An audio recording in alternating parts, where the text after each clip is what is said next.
I want to thank Andreea from the SheSaid.So organization, who for the past 2 years has brought great ideas to the table and great panels, and her initiative is doing incredible work to support females in the music industry. We had the sexual harassment talk on Wednesday, which is extremely powerful. And when I look at the people on this panel, I was really surprised at how everybody just said yes to this. It's not a topic you'd ever thought we'd be talking about at IMS, but it's hugely important. So, Andreea, I'm going to pass over to you. Thank you for bringing it to us, and have a great chat. Thank you. Practical. Thank you so much, Ben, for the intro and for allowing this conversation to happen. And thank everyone for being so positive and so ready to jump on it. I'm going to introduce myself again, Andreea from SheSaid.So. You've seen me a couple of days ago talking about sexual harassment. Thank you for being there, for those of you who were. Our panelists need no introduction, I suppose, and so I'm going to jump straight into things. And I have to say, I feel a little awkward being here moderating a panel about parenthood, even though I'm the one suggesting it, because I'm not a parent myself, and I kind of have a good excuse. We at SheSaid.So we have a community called SheSaid.So Mamas, and initially one of the co-creators of that community was supposed to be here and speak from a very personal experience as well, but she couldn't be here, so I'm trying my best to replace her. And also, as a potential future mother, I hope to learn more from everyone here on stage tonight, this afternoon, sorry. So we have quite a varied panel with folks working in management, artist management, with a couple of very public figures, having to handle work life with being a parent, everyone with very interesting journeys in their careers. And the reason why we wanted to have this conversation, obviously, and why it's related to SheSaid.So, it's because we believe that changing the perception about parenthood and being a parent, not just in electronic music, but in the workplace in general, has traditionally been quite negative, has been considered a disability almost.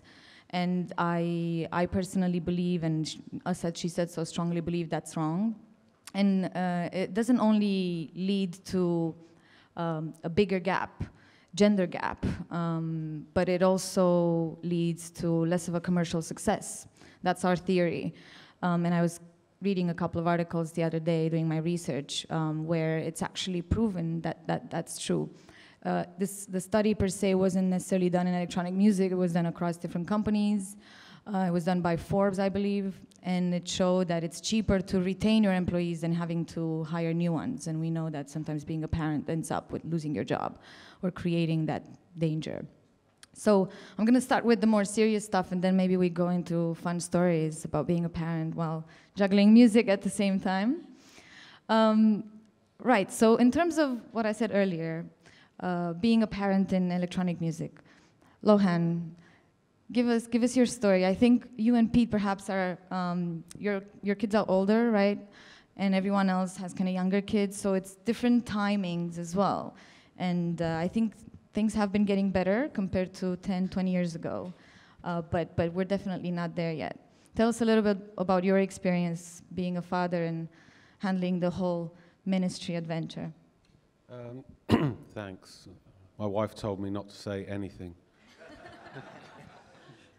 We're filming I'm already failing, and my kids are probably watching and laughing. And I've got 3 kids, 15 boy, 13 girl, and 10 boy. And you know, obviously when they were babies, 3 kids under the age of 5, at the peak of, actually, in the previous panel, when we were in dance wars, and trying to juggle that life while my wife was at home going crazy, trying to deal with 3 young kids, was really difficult. Puts tremendous strain on your relationship. It put tremendous strain on your working relationships as well, because, you know, in the middle of having to focus on work, you're having to think about what's going on at home, and you would come home in the evening mostly to utter chaos, and have to switch into that mode very quickly and turn off. You can talk about mental health challenges. the stress levels that you're under all the time, and it's relentless. And that, coupled with the lack of sleep, and being up in the middle of the night, but then if you're dealing with international phone calls as well, the whole thing was like a perfect storm when you really feel you're at breaking point. I look at photos of myself, and I'm no oil painting, but I look at photos of myself from that time, and I look 10 years older than I do now. It's challenging. It's really, really difficult. But I think for me, as someone who was running a business, having been through that experience, I'm always tremendously sympathetic to my staff when they start families, because I know what it's like. I know what they're feeling. I know what they're going through. No, it's been juggling, but at every stage, even when they're little, that's one set of challenges. Now they're teenagers. That's a whole other set of challenges. That's when the fun starts. And so it impacts both your career, of course, as well as your personal life, your mental strength, and so on. Pete, I know you mentioned something at the beginning of the conference when you were talking about Avicii. How has your journey been as a parent? Yeah, I mean, so amazing on so many levels. Keeps you grounded, and it's obviously an amazing thing to do, but definitely challenging. I've got 6 kids actually. I've got 4 kids and 2 stepkids, so it's quite complicated. So I've got older kids at 28, 26, and 19, and my stepkids are 23 and 20, and my youngest daughter is 11. So it's a widespread, and it started in 1990. I think the first couple of years, like when they were really young, which is Joe and Becky, that was pretty okay, because I had a day job, and DJing was big, and being on Radio 1 was big, but I didn't have to travel. My travel actually was worse for the record company than it was for the DJing, because that was up and down the motorway, and you're usually back home, even though you're getting back quite late.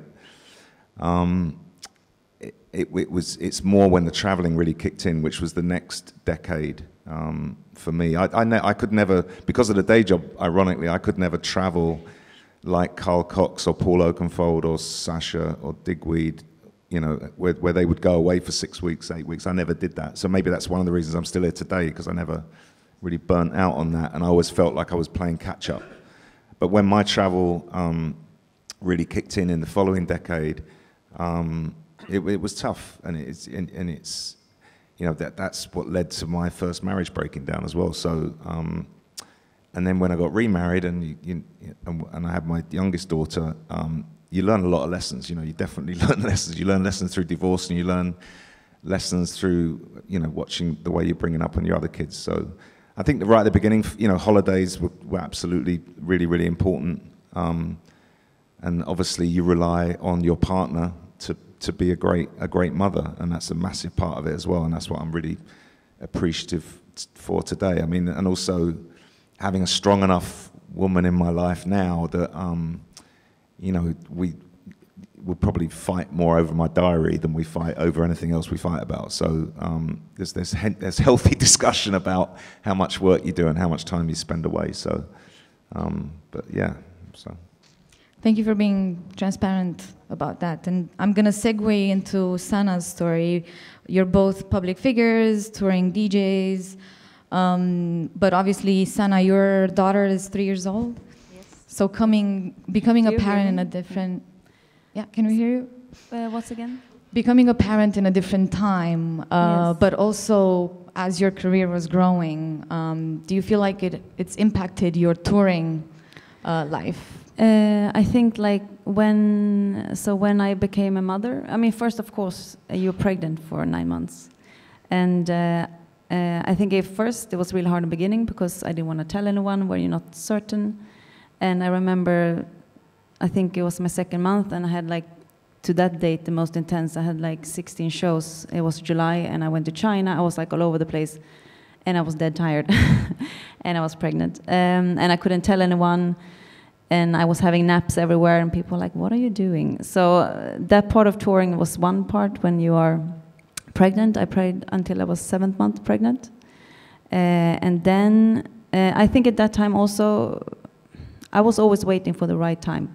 I knew I wanted to have a family, but I always want, I want to be on the next level, I want to be on the next level, to feel more secure about my situation or about my career. But I think if I would have waited for all that to line up, I think it would never happen in my case.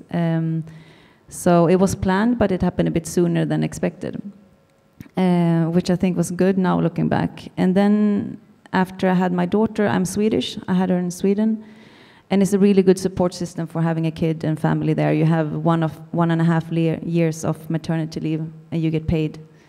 So it's like a dream compared to a lot of other countries and cultures. Then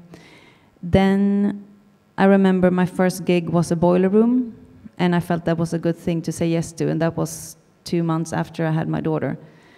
And it was a measles outbreak in Berlin where I was going to do the boiler room, so I didn't want to take the flight. I was as a first-time mother, I was very afraid I'm going to hurt my child in any way. So I decided to go by myself. I was totally spaced out as hormones, breastfeeding. I forgot my passport. It worked out. But yeah, and then I, of course, starting that with that small baby, I had very good support from my man, my partner that still does, that makes this actually possible. And we did a lot of the first year. I did basically mostly Northern Europe. I had a few gigs where I went away, but most of the time we were traveling together. Did a lot of road trips and stuff like that. And social media is also there to help these days, so you can still stay relevant end of my period, end of my pregnancy or beginning of my becoming a mother. So then it picked up, and now I think now I'm more ahead of my career than I was back then, getting pregnant. So it's working. It's a lot of planning and structuring. Were you ever scared that it's going to impact your career in a negative way, that you'd get fewer bookings? And yes, I was thinking that maybe people would think that, okay, she's having a kid, okay, she's not going to do this anymore, that it wouldn't take me serious. Yes. Has it happened? No, I don't think so. Well, I don't know. I can't speak for somebody else, but I think people know that I'm serious about what I'm doing now. Yeah. Jenni, how about you? As a woman behind the scenes in the music business, have you faced similar challenges in terms of it affecting your career and pulling you back? No, not at all. I've been very, very lucky. The company I work with allows a very sort of flexible approach to sort of day-to-day work. So I was a little bit later when I started a family, and it was planned and it happened straight away, which was a shock. My daughter is 2 now, and yeah, I mean, I was the first one in our company to have a kid, so we had to kind of write the rule books for me. We didn't really have a maternity policy. We didn't really know what the structure would be, so I was really, really lucky. I was given 6 months full pay maternity and could have had more if I'd needed it. I was offered flexible working hours afterwards. And I was offered full support from everyone I worked with, which was amazing and made it much, much easier. But it was scary going back to work because, it doesn't really matter what level you operate within a company. You question, are you still relevant? Is your position still there for you when you come back? Are your team and your peers, are they going to still support you in the way that you need them to? And I was so lucky. I mean, I definitely had severe baby brain when I went back to work, so I didn't even know my own name for about 2 months. But my team around me were great, and they gave me the space I needed to kind of find my feet again. And yeah, I mean, I think we've really kind of created a fantastic blueprint within our company for, the future generation after me to have a family. I mean, the owner of my company has 2 kids. I've kind of been friends with him for a long time, and I've watched them grow up. So it was only natural that he would have been quite supportive. But again, you do question yourself, and I think you go through this really emotional sort of 8-9 months of carrying a child. You don't know what the future holds. You don't know what's going to happen. Mentally, it's a real challenge for you. But I love it. I love being a mum. It's the best thing that's ever happened. I can't recommend it enough to anyone that hasn't done it yet. Yeah, and I just feel really, really lucky that I've got a good support around me. I mean, myself and my husband, we don't have any family in London, so we very much rely on friends and family to help. We did the NCT course, so we had our sort of, new friends we made through that, which was great. But yeah, I mean, I think the key is just don't be afraid and know that you will be supported. and just to ask for help. Don't be scared to ask for help. And I think so many new mums out there, or new dads, maybe if you're a single parent, unfortunately, then you have to have a network around you, and you have to not be scared to ask for help. And I've got friends who are in a similar situation to me with young kids who struggle and battle along, and they don't have that network. And, you know, they suffer, and ultimately, you know, we're all talking about mental health problems. You have to retain that network and that support around you to make sure that you stay sort of mentally and physically strong, because you need it for your kid. You know, they're reliant on you. So I feel very, very lucky that I'm in a very, very good situation, and my husband is very supportive. He's at home playing daddy daycare just now. He'll kill me for saying that. But yeah, I mean, I would like to think I've embraced motherhood, but I'm lucky because we've got a good setup. So I know that a lot of other people, I've got friends who work in the music industry who have not been so lucky and who have had a really bad time of it. Their bosses, whether they be male or female, may have not been as supportive. They've been offered a really poor maternity package and no flexibility when they get back to work. And I think that's the key. You have to be allowed to have a little bit of flexibility to kind of find your feet again and get back to it. So no, I feel very lucky. So switching gears from someone who has recently become a parent and is an employee of a company to people who run their own businesses, and they have Dean and Ed, sorry. It's Friday. Tell me a little bit more about how you set up your own rules for your own companies.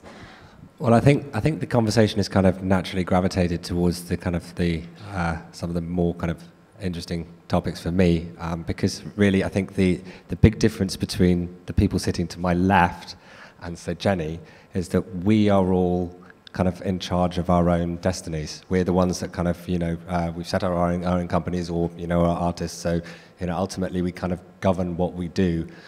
Whereas, say, Jenni has to fit into a company and trust in the company around her to actually support her as a parent and to not kind of marginalise her or sideline her. And I think there's a fundamental difference there. I set up my company, Grade Management, 6 years ago. 3 months later, got married. 2 years later, had my first child, and then 2 years later, had another child. And I think being master of your own destiny, obviously there comes, you know, there's a lot of pressure that comes with running a company and setting up a company and everything that goes with that. But at the same time, you set the rules. So you know, you can, as far as, you know, creating a family and creating the space for the family, you are, you know, you're completely in charge of that process. I mean, just a quick question for the audience: how many people in the audience have either got or have once had parents?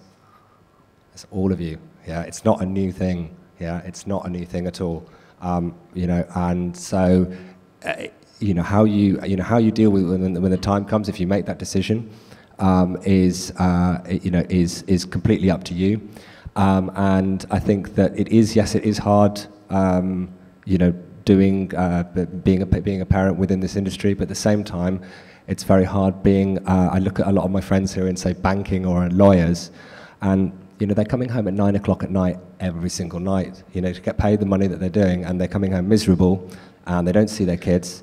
You know, I was just chatting to Dean earlier, and he was saying how he, you know, gets to pick his kids up from school every day. I do the same, pick them up from nursery, take them home, bath them, read to them, put them to bed, then maybe get on the phone to LA, and, you know, the day sort of continues after that. But at least you can, you know, kind of fold it around you. My kids are currently here with me in Ibiza. You know, I'm going to go and play with them on the beach after this. In what other careers could you, you know, walk out of work at, you know, at 4 o'clock on a Friday afternoon and go straight to the beach? So it's not all bad. Slightly different for me. I work with my wife. She's a CMO at 720. So we have a 5-year-old and an 8-year-old, and flexibility is definitely the key, for sure. It's being able to, you know, I don't think this is ever off. So I don't, you know, as I said to Craig DeMeck, who's been in the business a long time, a lot of you know, he works for me. He's a single dad, which is very rare in America, and he needs flexibility. And I think you really only understand that until you don't get it until you're a parent. You really don't. because you don't know what it's like to be a parent until you're a parent, and then your life changes forever. It'll never be the same again in the most amazing way. So you then understand the people that work for you better than you ever did because you're a parent. So giving yourself and your staff flexibility is beyond important. I think you get the best out of your staff, your artist, anything that you're related to, if you can give them flexibility, because you know, it's hard. It doesn't, you know, we have an international company, international partners, international artists, all on different time zones. It's difficult, but our diary at home is more busy than most of my artist diaries because of the planning, like Pete said, the planning that needs to go into planning around an artist tour. Where are you going next? What are you doing? Where are the kids going? What's happening in summer holidays? That's just planning the kids' summer holidays is the most stressful thing I do every year. Not putting a tour on sale and how we do that. And then where are they going? Summer camp. Who's going where? Where the parents go? What we do? I mean, it's difficult, but you know, it's support with your partner is key, and planning, and then flexibility. Help is hard. We don't have any family anywhere around us, so you know, ours is paid, and that takes organising too. So yeah, it's fantastic and difficult and challenging, but I wouldn't change it for the world. Yeah, just to jump in there and echo what Dean was saying, I think you know, one of the most important things to be able to be an effective parent in any industry, but especially in our own, is the support and the communication with your partner, and for them to understand, you know, the nature of the job, and for it not to be a constant battle, but to be a constant conversation about, you know, especially on the kind of planning and logistics, and, you know, not just on your work side, but just as Dean said, with regards to, you know, who's doing what and where, and just being super as organised at home as you are at work. And if that's a constant battle, then life does become very complicated very quickly. And it's something, thankfully, I've not experienced. But I mean, you must have to be, you know, especially because, you know, I have so much respect for you, the way that you kind of managed to just pick up your career and go for it. And there's no reason why you can't do that. But you must have a very, very understanding man at home who's, you know. Yes, I do. Yes, I do. My wife is my manager.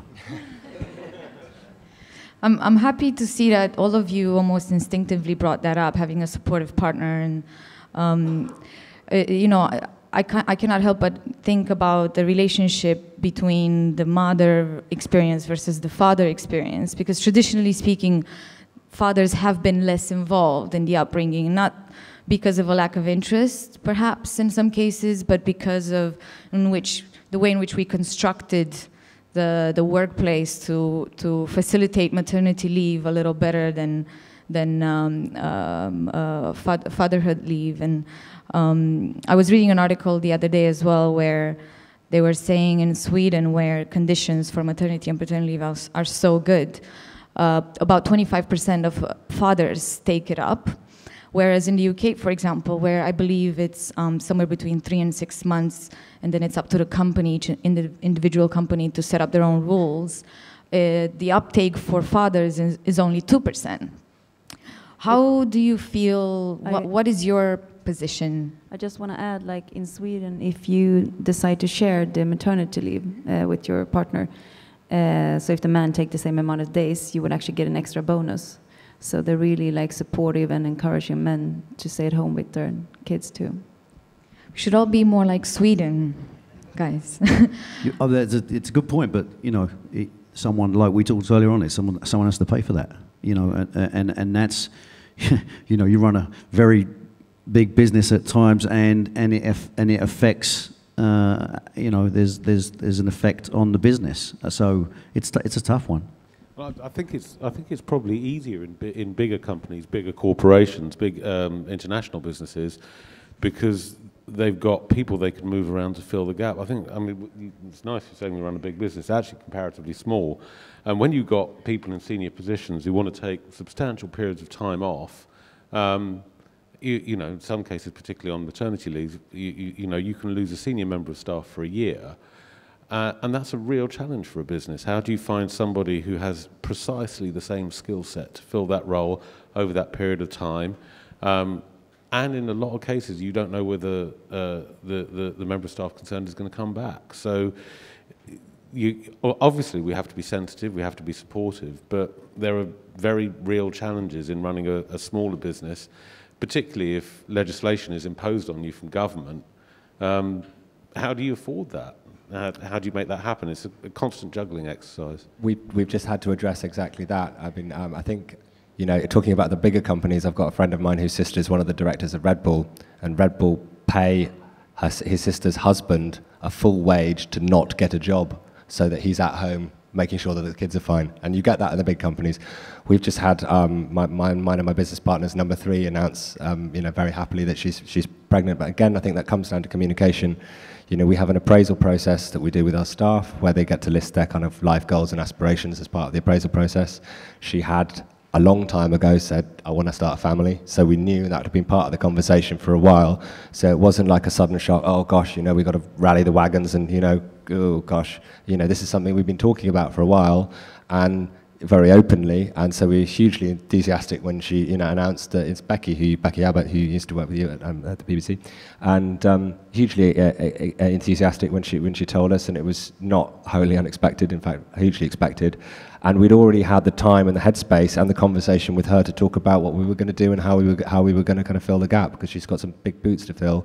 But it's not easy. And I do think, you know, just having that kind of the open conversation and just accepting that this is part of life. You know, this is what happens. Babies have to come from somewhere, and you've just, you know, and it shouldn't be, you know, something that people get kind of penalised for. It's something that should be celebrated. And actually, I'm sure some really great things will come from our maternity cover, because we've parachuted in one of her best friends to come and, you know, kind of fill the gap. And I think it's going to be it's going to be a great new addition to the team for the short time that she's away.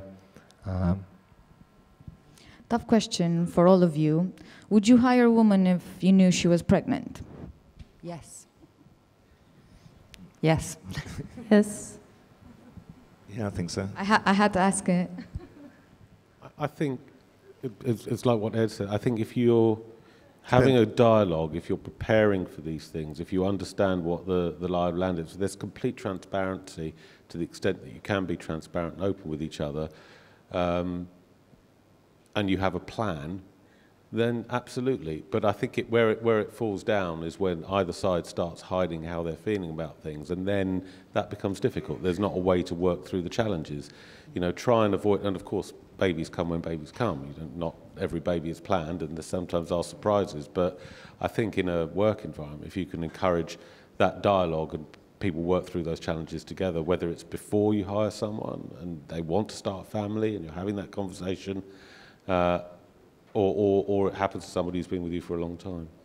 We've actually just had exactly that happen to us, and you know, it's been fantastic. You know, it's someone who works for a subsidiary company to us, and you know, she joined the company, and 2 weeks after was announced, you know, quite uncomfortably for her, you know, that she was pregnant, and you know, we've made it work, and you know, and I think if there's again, it goes back to dialogue and commitment. If there's that obvious commitment that they're not just going to kind of, you know, stiff you for maternity leave and then, you know, and then go off into the grey blue yonder, I know she will be back and she's itching to get back to work. You know, so you know, it's just a case of accepting that it's a reality and getting on and making it work for all involved. I think it's really important from the employer's point of view that, you know, to remove the anxiety as well. I mean, it must be, you know, it creates a lot of anxiety for the woman. If they, you know, whatever's said to you to your face, you know, it's like, do they really mean it? Are they going to replace me? Are things ever going to be the same? I know.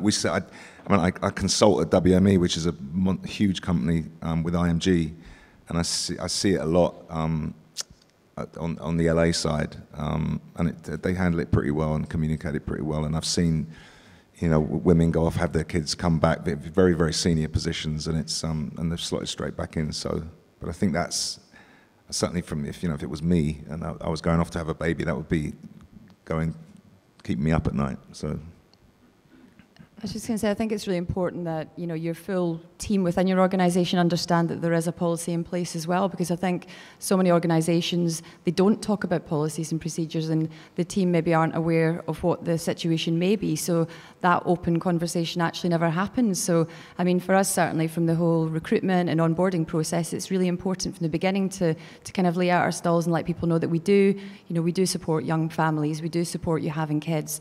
And, you know, if that's something you want to do in the future, then, you know, don't be afraid to talk about it. But as everyone's sort of saying it is, it's about transparency and communication. And if you feel that your team are, you know, at that time where they want to do it, speak to them, you know, reach out to them, sort of say, like, you know, if you want to have a family, it's fine, it's okay.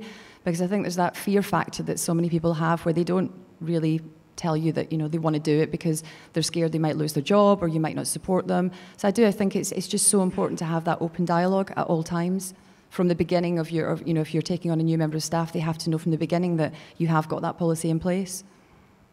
I was, I mean, I would just want to add that I was very nervous for telling my booking agency that I was going to have a kid because, and I mean, like, it's such a small thing, you know, it's not like for a big company and I'm my own boss and all this, but still, just because I didn't know how they're going to react, if they would still believe in me or not. So I think that's for many women. I think you said earlier on that only 2% of the men took up maternity leave. And that's because they fear that too. You know, I think a lot of men would actually like to spend more time in those first few weeks. I heard and a months. story about Spotify. We were incredible, actually. And there was the English guy that was running the artist the rep out on the LA side. He'd had his kid like 9 months before, and he told me one day, I'm going to disappear for a bit. I'm going off to take my maternity leave. I said, but I thought you had the kid ages ago. He said, yeah, but Spotify will let me do that. And when else am I going to get a chance in my life to go and take like 6 months off or whatever it was, fully supported? So I definitely compliment them. And obviously Swedish, but to see it in action, it was pretty crazy. It does go back to policy, doesn't it? Whether it's at a company level or at a wider government level, you must have the right support system, both as an employer and as an employee, to be able to be as fair as possible while ensuring that, you know, at the end of the day, your business is a successful one and you are able, if you're an employee, you are able to pay your bills and so on. What solutions can we as the electronic music industry can introduce, whether it's at a big government level or on an individual level, to make this better in the future for future parents? We have about 5 minutes left, and let me know if anyone wants to any questions. I would say more support for dads, definitely. I think that I was very lucky. My husband took some time off when I had my daughter, and he was a great support for me. And I think that, you know, those first months and the first couple of years of a kid's life are so crucial for them to have that bond with both parents, if they're lucky enough to have both parents there.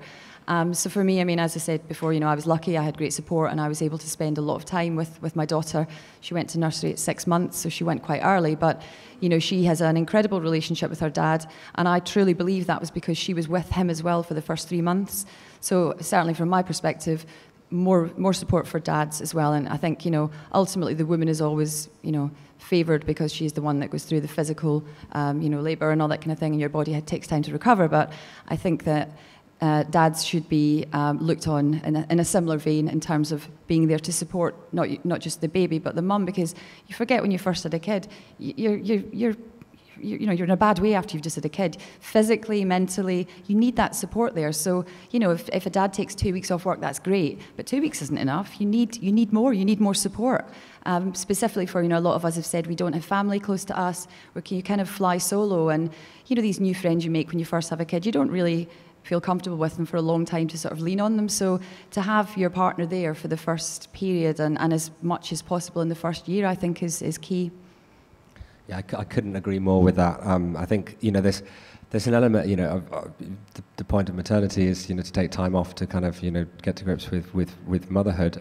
Paternity, the same, but it's also, there's the element of actually the two of you as a couple figuring it out and trying to work out, you know, how this huge seismic shift in your life, you know, your life's never going to be the same again, you know, in a much better way, but it's so different to what you were used to before. And, you know, you very you're lucky if you've got, kind of role models or people that you can kind of look to kind of figure it out. But most of the figuring out does just happen, in four closed walls, with a screaming little thing in the mix that, that you've got to kind of, it's a bit like being given a Rubik's Cube and told to solve it, go and solve it you must. But I think, so having the time and the space to do that as a couple, and it's very hard when the man then has to go back to to a job. And I guess that kind of feeds back to what I said originally. If you're going back into it depends how understanding, if you're going back into a job where you are in charge of what you do, there is some kind of wiggle room to work on that. But if you're going back into some sort of corporate job where your boss doesn't care if you've been up all night, it's a lot harder. And then that's the ramifications of that are going to knock on to coming home. I do also think that as much investment that can be given to I do really feel for people like Dean who are like on the other side of the world, without the kind of parental brothers, sisters, kind of support network around them, to kind of, phone a friend, it's very, very tricky, to operate in that environment. And it becomes, things like the couple relationship becomes so much more important than that, because you have to just lean on each other, because unless you're going to pay for it, which is, kind of necessary, you have to just, rely on each other to make that work. So. I think another point would be as if the new dad is the DJ or recording artist or whatever, you have 9 months with your partner to plan for when that baby arrives. And the thing I've seen time and time again, I always think it's quite sad, is because there wasn't any, DJs by nature, most of them self-employed, it's back to the go and grab the cheese every night kind of thing, and they take like a week, my partner's having a baby, and I'm going to have 1 weekend off. And then they're back out because they're worried about, and they didn't think about that. So I think working with the managers, to actually just make sure that you've got, clear some space, enjoy it, slow down a little bit, but you've got to actually make some kind of financial plan to cover that. So. You mentioned being self-employed, and that's a very important point because, again, something I was reading about 40% of music industry creatives are self-employed. And in the UK, I think very recently there's been a new law around shared parental leave policies, where now self-employed people can also benefit from the same advantages that full-time employees do. And again, in my opinion, it does go back to the government, and it does go back to the higher institutions to implement the right policies to support not only the individual, but also small businesses. At the moment, corporations are at an advantage, and they can offer these incredible packages. So how can we force, the big guy out there making those changes and making it better for the independents as well? Does anyone have any questions in the audience? How many of you are parents? All right. Well, some of you touched on it. Is there any single parents in the room?